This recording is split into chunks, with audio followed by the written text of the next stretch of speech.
5 beses ang itinaas ng presyo ng kamatis at sili sa Lawag City dahil sa kakulangan ng supply.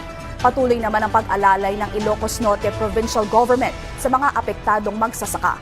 Ang detalye sa Balitang Pambansa ni Jude Titita ng Radyo Pilipinas, Lawag. Ibawasan natin, halimbawa, dati 1/4. Ngayon, hindi na, 1/8 na ng ilakay.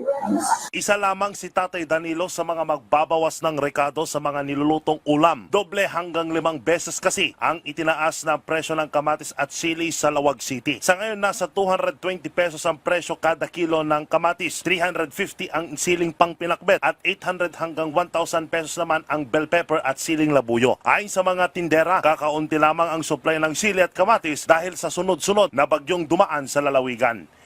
Mahal talaga, sir. Sobrang mahal. Hindi, dati kasi medyo more, pero ngayon mahal talaga. Sa sunod-sunod na bagyo, sir, nasisira yung pananim, walang supply. Last year namin, mura na ang kamatis, 50, 60, may 20 pa.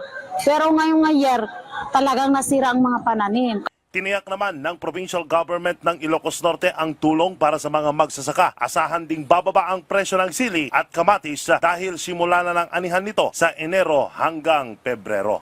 Sa tomato, bell pepper and hot pepper, sir, is around 6 million, sir. Other inputs like fertilizer, insecticide, fungicide. January, February siguro, sir, may mga production na po tayo na sa supply.